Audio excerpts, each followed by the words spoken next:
Welcome, Susan. Thank you, Lori. Thank you, Ken.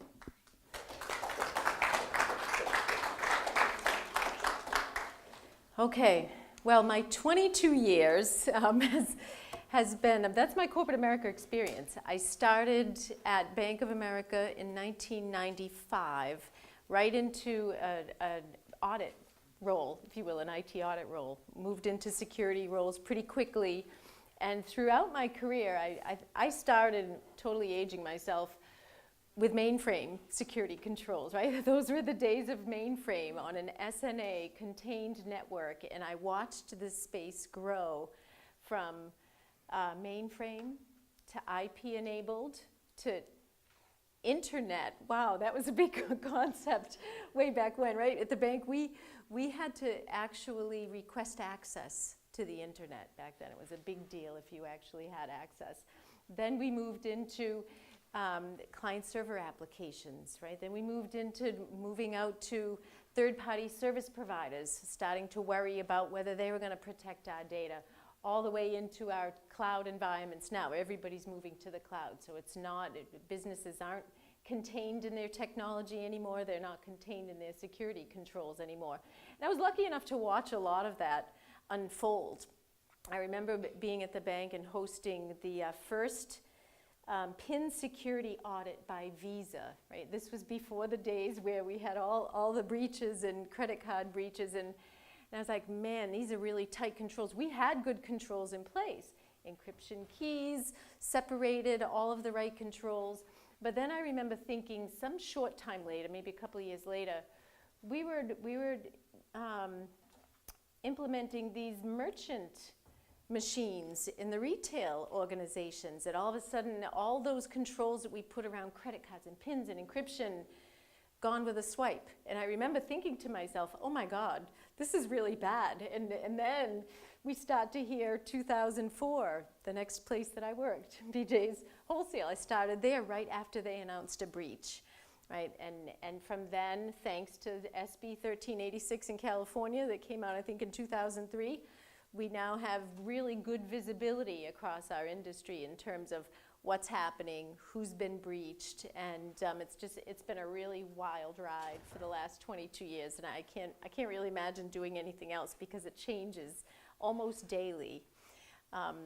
So I've been around the block a few times in the security and risk space.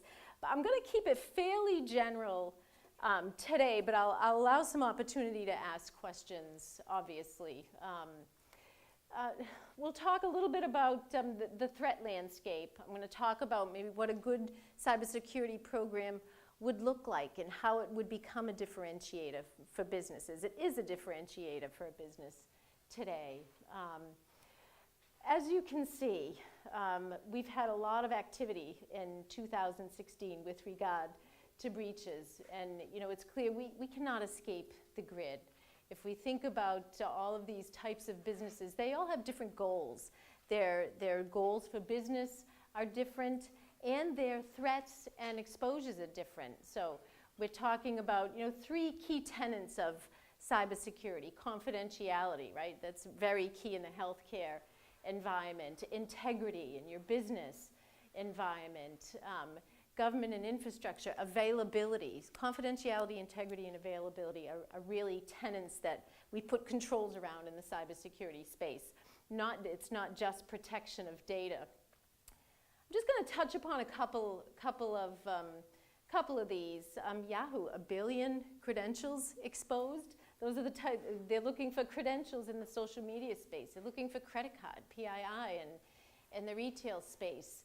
In the energy space, government infrastructure, they're looking to take infrastructure down, right? DIN or DINE, I don't even know how to pronounce that. Earlier, I think that was actually, it's either late last year or early this year. They are one of the internet infrastructure providers that does DNS naming for Twitter, for New York Times, a couple other big names, and they were brought to their knees by a denial of service attack, and not easy to recover from them. So availability is really key, and part of the cybersecurity strategy actually now includes resiliency and recovery. So we have to really expand our reach.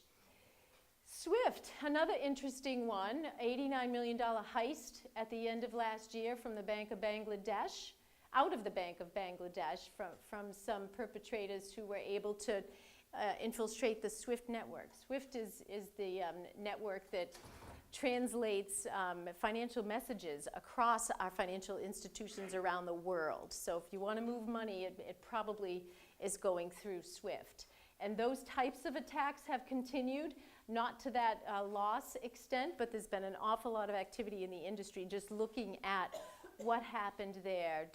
Do financial institutions have to beef up their controls around SWIFT? And the answer is probably yes. And SWIFT itself has kind of taken a step back, put out significant amounts of patches and those types of things to help secure their systems a little bit more.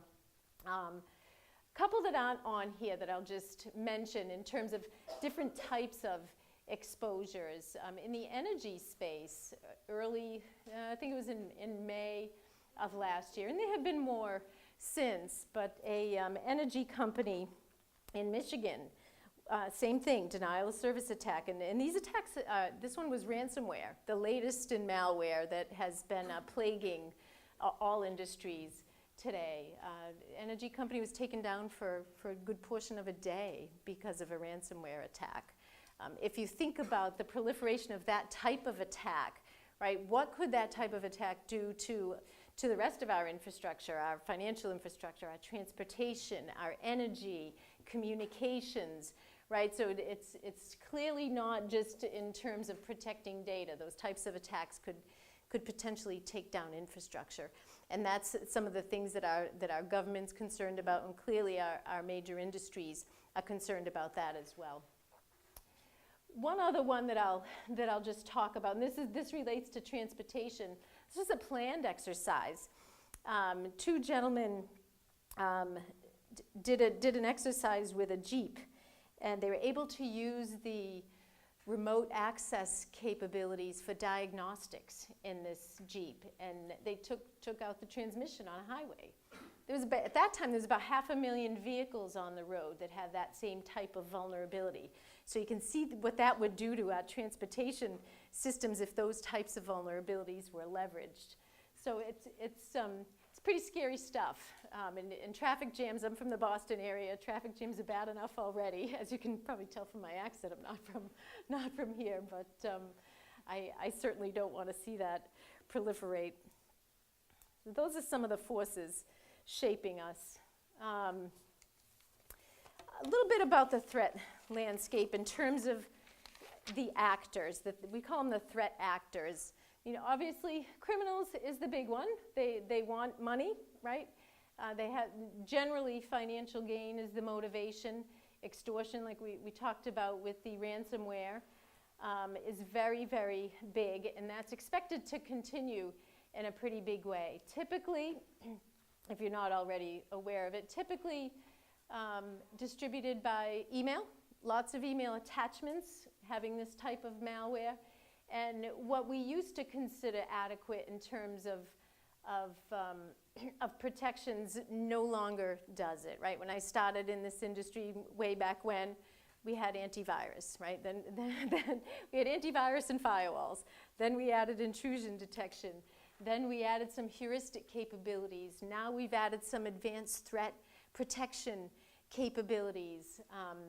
So it's a whole suite of controls to find evidence of an infection, right, that might not be really clear. So it's really hard now to detect those types of attacks, but they are planning to continue them and continue to extort our businesses and our personal friends and family. We sometimes get an inquiry from a friend. What do I do? I just got hit with ransomware. And we tell them if you didn't back up your data, just either pay or wipe your machine and start all over again, because there really isn't anything we can do to help them with that. Insiders is another type of threat actor. Sometimes the same motivation as criminals, right? We have plenty of criminals can be insiders. We add on a couple of little nuances to that. The motivation is sometimes personal advantage. Sometimes it's revenge. Sometimes it's, you know, operational disruption. It could be most anything. Somebody has financial issues and has access to information that would give them an advantage or give them some financial gain. Sometimes it's desperate situations. And sometimes it's by accident, which is the reason why we really pay attention to folks who have privileged access, who can move money, who can manage systems, pay a lot of attention, and we do a lot of monitoring for those types of individuals. Hacktivists. You wouldn't think that Fidelity might be subject to hacktivists, but if you think about it, we invest in a lot of different companies. We are worried about hacktivists. We may be investing in something that somebody doesn't believe in. So we're watching that on a continual basis. And the hacktivists' goals now aren't necessarily just disruption. They're looking to destroy their targets. So the stakes are higher than ever in the hacktivist space. Nation states, need I mention, you've probably read the news lately about some nation state potential activity there. Intellectual property, economic gain, that's going to be a continued concern around the world. Our government has indicated that they think that cyber issues are probably going to be as key to consider as nuclear threats were in the 50s, and it can be that dangerous to our infrastructure and to us. So that's kind of some of the threats and actors that shape our programs. So just thinking about, I'm just going to put all of these up. We're lucky, as I said, with 1386 to be able to have all of this visibility around breaches today. I used to count the number of states that had breach notification laws. Now I count the number that don't. I think there's only 4 that don't today. There's New Mexico, Kentucky, South Dakota, and Alabama, the only 4 states that don't have a breach notification law today. And difficult to manage when they're all different, but something that we continue to do. Just a couple of notes on this one. I won't spend a ton of time on this. You know, reputational risk is really important.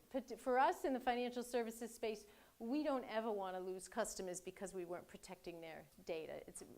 Once you leave a financial institution, you're probably unlikely to come back. But I wonder a little bit if we're becoming a little complacent or hardened in a way. How many of you have had a credit card replaced? Not really sure why, but you just got a new one in the mail, right? Issues there. How many have been subject to identity theft? Anybody? Yep. Hard to manage through that. A lot of the places that we still shop at have been breached. Anybody go to Home Depot recently? Or Target? Right? We still go. Even though they've been breached.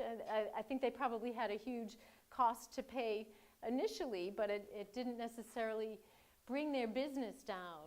So I worry that we're a little bit complacent in a way.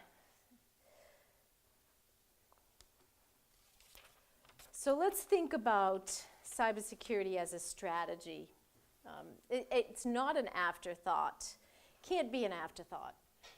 Today, cybersecurity is expected to be on the agendas of the boards, company boards, and it is to a large extent.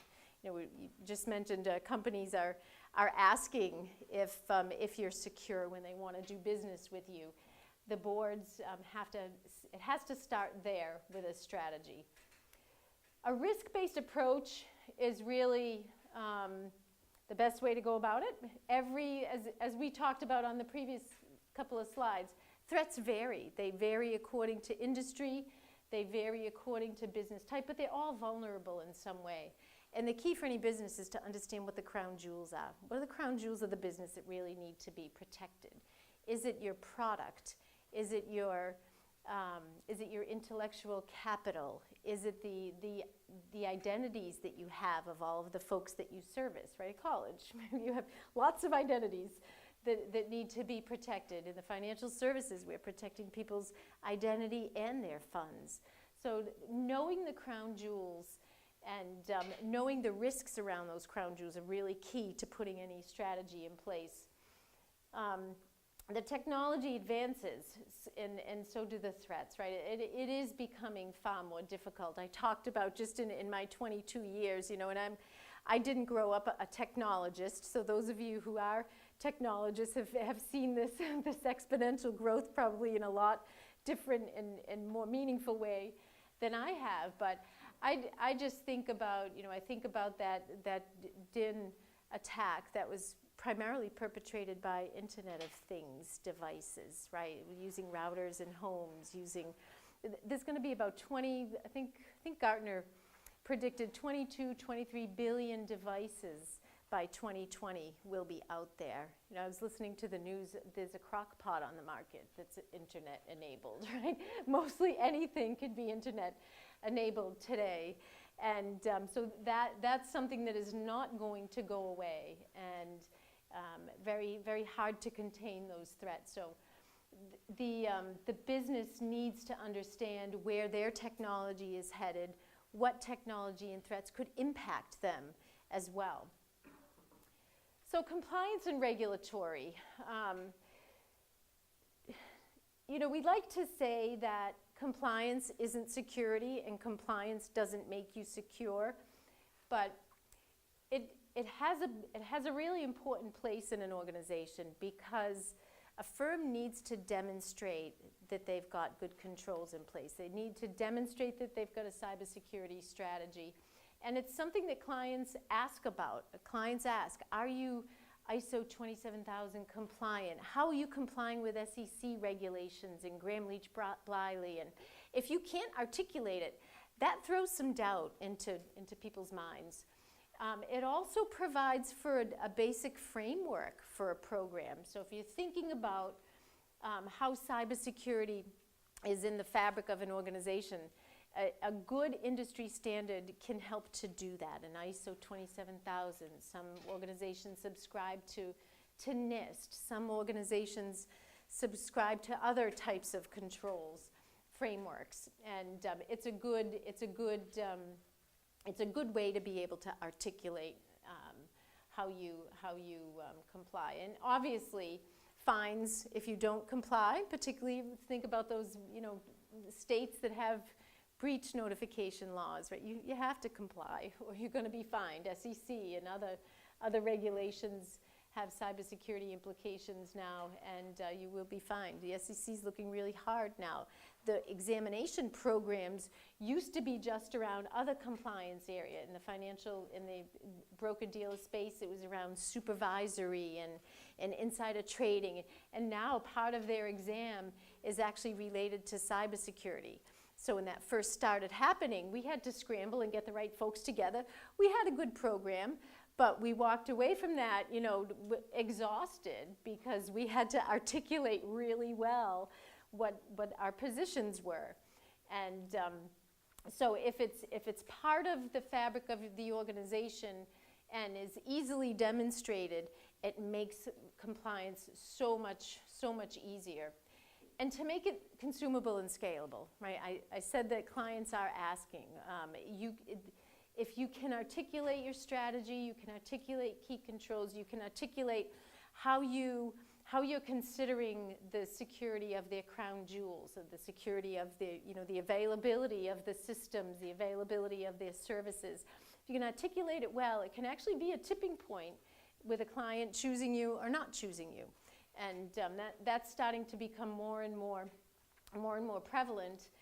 And it has to be consumable, right? It has to be said in a way that a non-security expert can understand, right?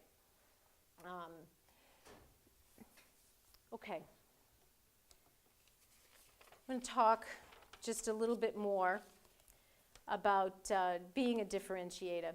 Integral to the planning, the funding, and the overall strategy, testing of systems, right, has to include security testing now. I already said clients expect their data. And it's not just about technology. It is important, right? I talked about some of the layers of controls that we have in place today. But a whole different angle of cybersecurity has to be in the people space, right? The organization has to buy it. They have to be drinking from the same fountain in terms of cybersecurity awareness. Everybody from the help desk down to the folks that are doing the hands to the keyboard, servicing customers, down to the janitors who are walking around who might see confidential information sitting on somebody's desk. The awareness has to be from top to bottom. And when somebody walks in to assess or have a conversation with somebody in your organization, everybody should have a couple of lines that they can talk about, right? Fidelity, we know we secure information really well, and I don't think there's any employee that's not going to have a thing or two that they could say about it. The workforce in the cybersecurity space also makes a difference. We've got a huge cybersecurity staff, but other organizations do not. An organization may be very small in terms of IT staff, right? Wear multiple hats, but knowing what you don't know is really important, and knowing what you can't do is really important. Right? Maybe you can't reverse engineer malware, but you should have controls in place, or a company that can help you during an incident to help you figure out what happened. You don't necessarily have to do penetration testing, right? You don't necessarily have to have that staff, but if you're internet facing, you're probably going to consider having penetration tests on a periodic basis. So. Knowing what you don't know is important, but the people and processes need to be diverse as well. I didn't grow up a technology person. I grew up a controls. My major was accounting, right? And I landed in an audit role that led to an IT audit role that led to a security role. And I've had, and I got into management my admin rights were taken away very early on. So let's just say I went down the management track, and my team actually took my admin rights away. They said, "You're management now. You don't need this kind of access." So kudos to them, but my technical track kind of diminished from there on. But you need good managers who will be able to put teams together around cybersecurity. You need legal folks. You need policy folks. You need financial folks. Right? When you're looking at risk to an organization, it is a security risk, perhaps, but the business is what's impacted. And the business needs to make a decision from a financial perspective. Are we going to fund that mitigation, or is the mitigation too expensive that we're just going to accept the risk? And those are decisions that are made all the time. And as a differentiator, right, those are really good risk conversations to have. Because if you go overboard on the technology and security spend, you might be missing something on the product end, delivering new products and services, right? So those conversations are extremely important, but need to be had. I would say that I think cybersecurity can actually be an enabler, right? And it's probably an overused term, but that's how we have to think of ourselves. We're not trying to shut the doors. We're not trying to keep everybody out, keep them from doing their jobs. But the way we look at it is when we're implementing new services, implementing new products, we're looking at cybersecurity right up front. So as we're looking at what's the functionality of this product or service, we're also looking at, and how do we secure it, right? Typically, and this will probably never end, new technologies are introduced to the market, the security team scrambles to try and understand it and figure out how to secure it, right? that's never going to end. So we'll continue to do that. But to the extent that cybersecurity can be considered in an organization as products and technologies are rolling out before it's implemented, there's a lot better chance of helping it to be more successful.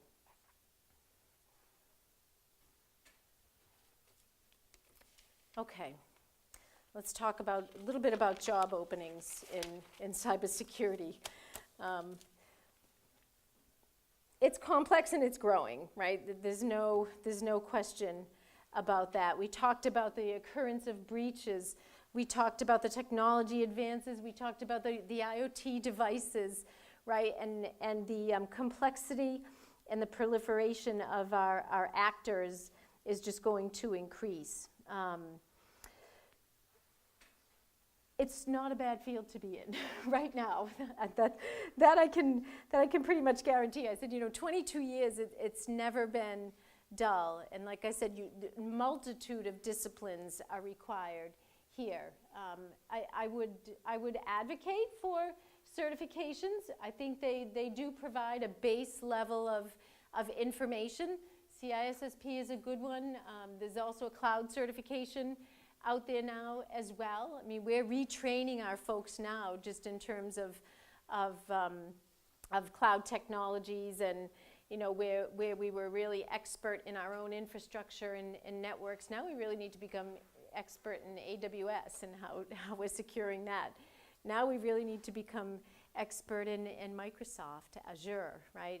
And not that we've gone that way in a big way, but the skills and ability to keep relevant is really key.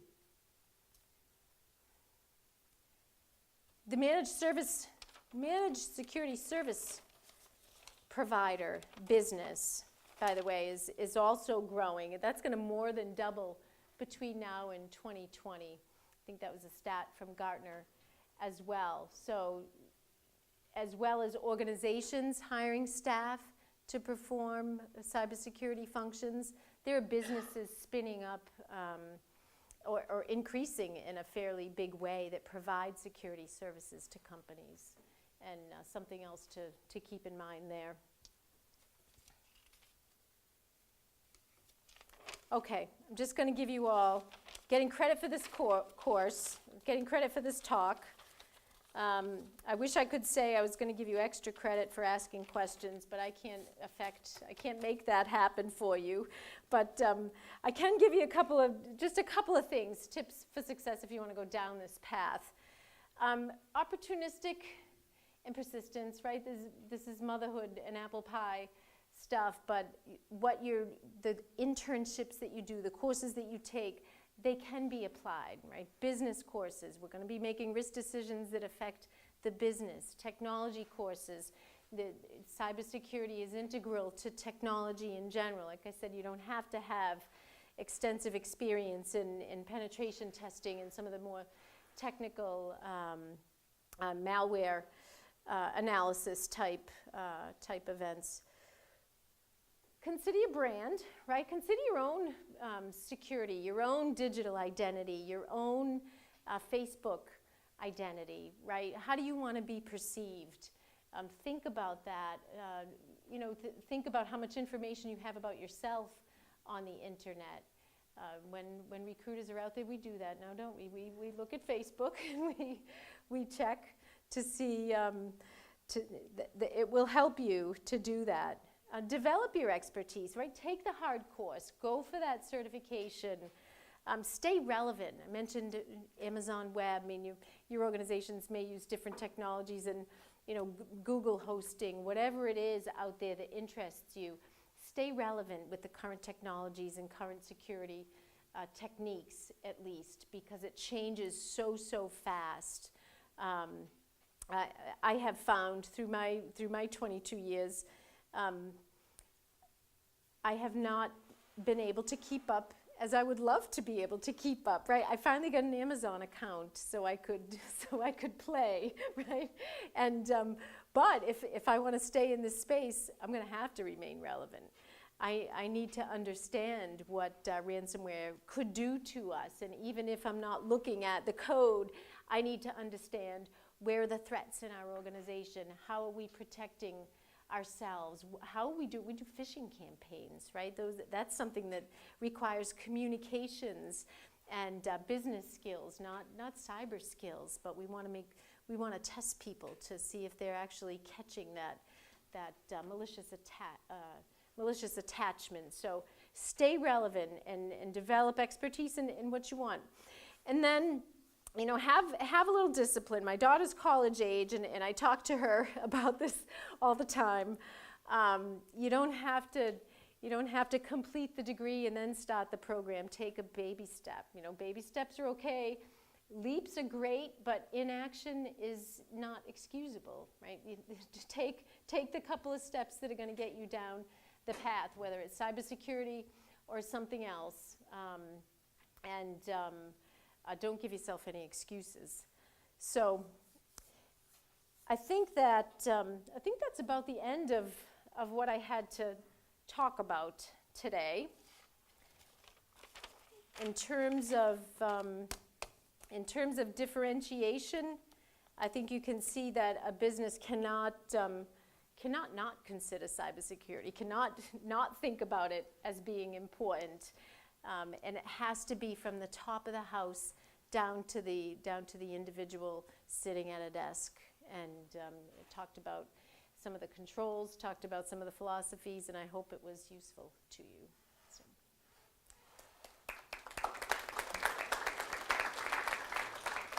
Questions?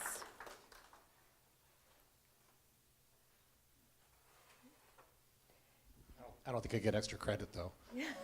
Thanks, Susan. That was great. First of all, I don't think SNA, Token Ring, and mainframes are that long ago to me. So those guys. For some of us, they're not long ago. What are those terminologies?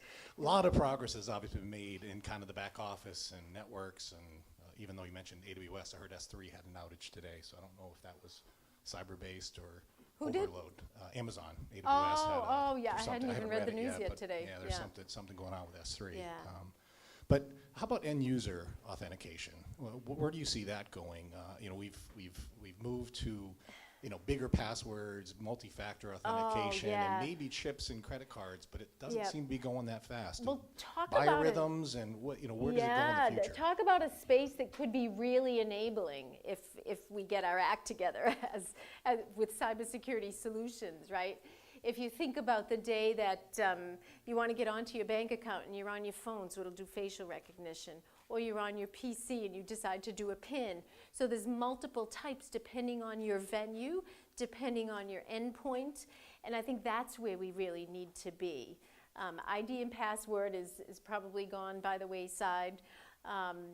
Even the two-factor authentication that we have implemented, that's even morphing, right? We used to have a two-factor authentication where we had an ID and password, and then we had a code on a token that would provide another authentication. Now we can just send a code to your cell phone, right? If we're going to use that kind of authentication.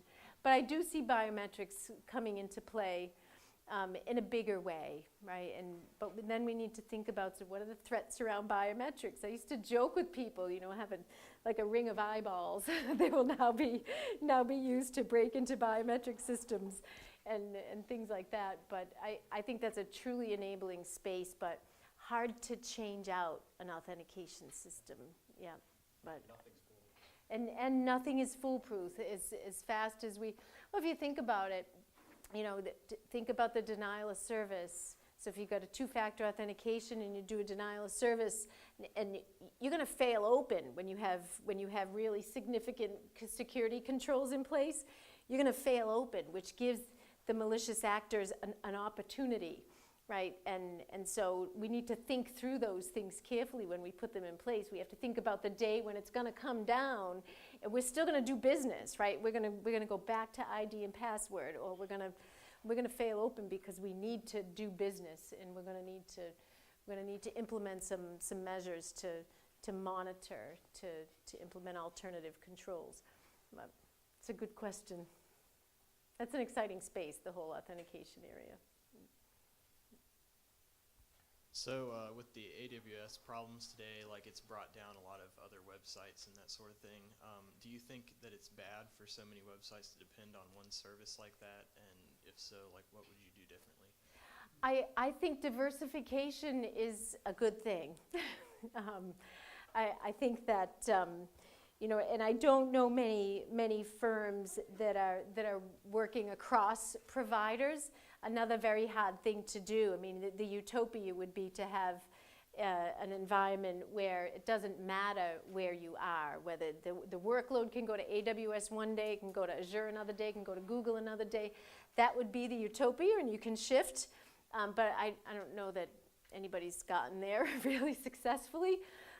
But it does beg that question, right? You've got to really have a good recovery strategy, or just it's either systems recovery, disaster recovery, or it's business continuity. How do you operate when those things happen? But yeah, it's a risk. Yeah, and I think industries start to need to look at those concentrations, right? We're all in a rush to get to the cloud. But now once we're there, do we really know where we have concentration risk now that needs to be considered for not just our company, but our industry as a whole? Good question.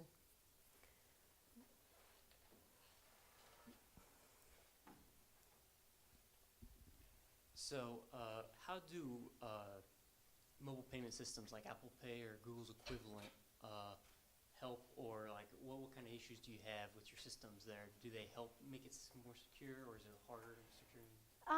They make it easy, and I will have to admit that's not really my area of expertise, mobile pay, but I think it does make it easier to the extent that you can eliminate data that can be used. You eliminate a credit card data, you eliminate the transmission of sensitive data that can be picked up and used, the better. That's all I have to say on that topic. I really don't.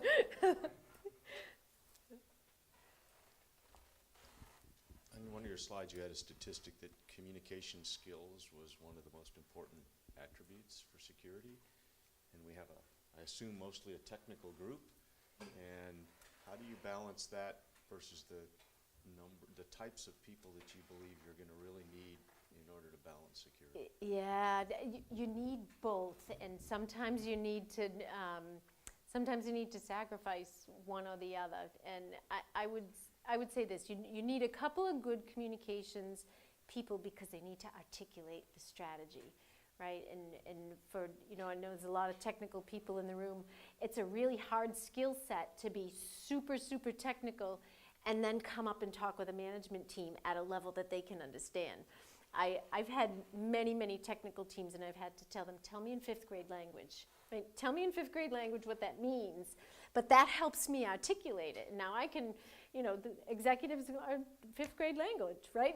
we talk pretty plainly, but that's what, it's a skill that can be developed, but it's really good to have a couple of both, right? A couple of people that can translate the tech terms into business terms.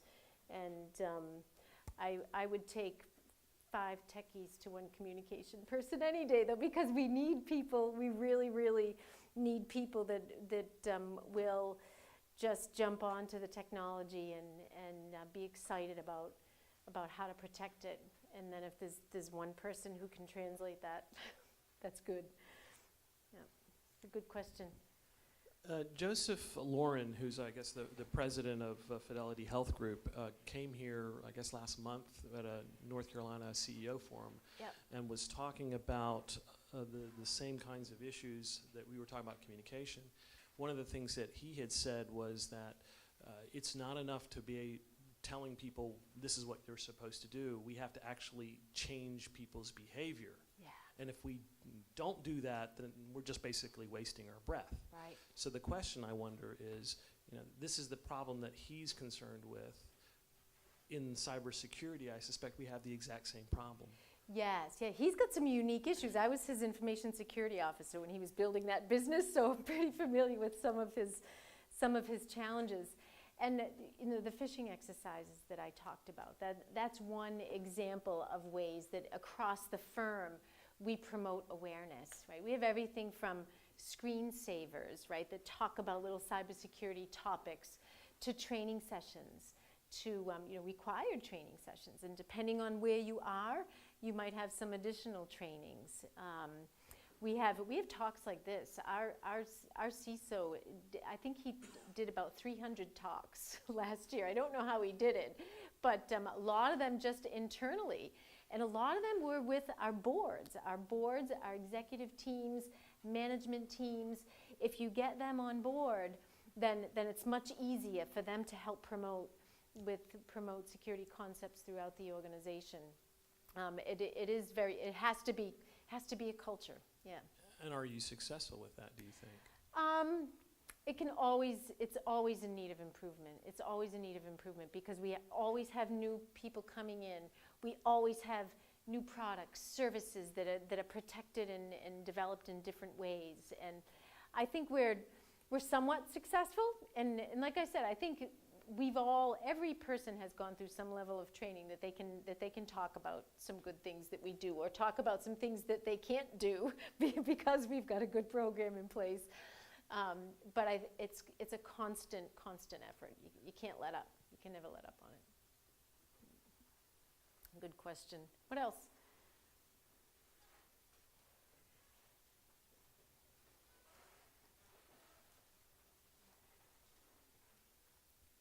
So I don't know if you have a view into the software developers at Fidelity, and you mentioned penetration testing, but I was just wondering if you had a view into, in many companies they put technology out and then they're going to get around to security someday.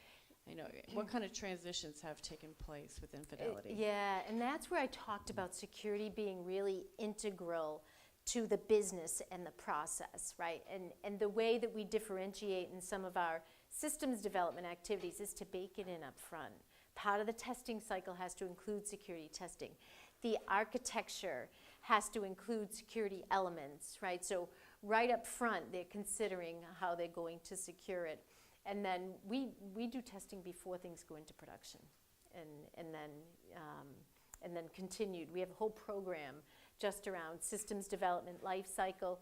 We have a particular training that comes to mind for developers and what our standards are and how they can do it. And we've got a team that's really, really good in application security that can dive in too.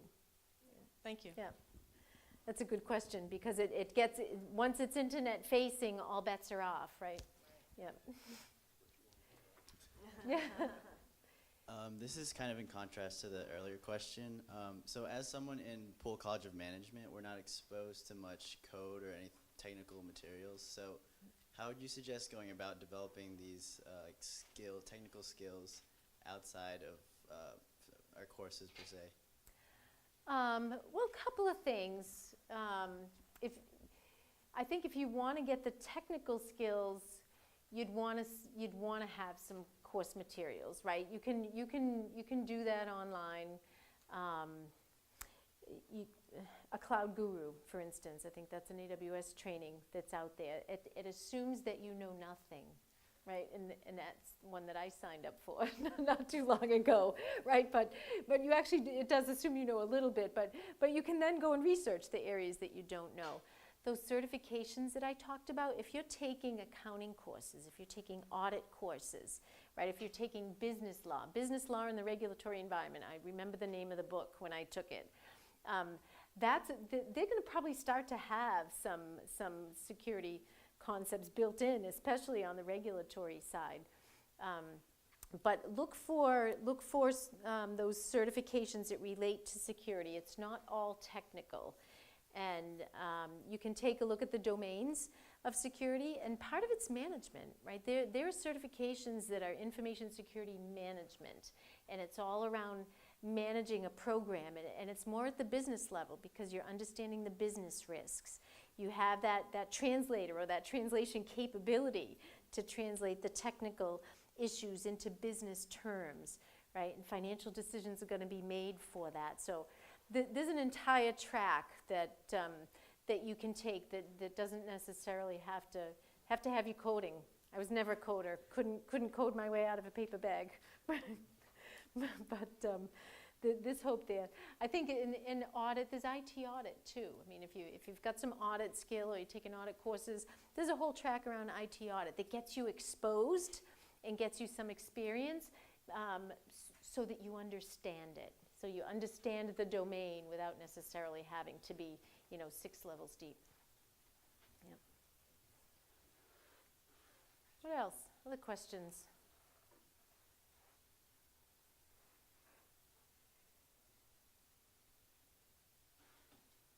All right, well, this was fun. Really good questions. Thank you. Thanks very much.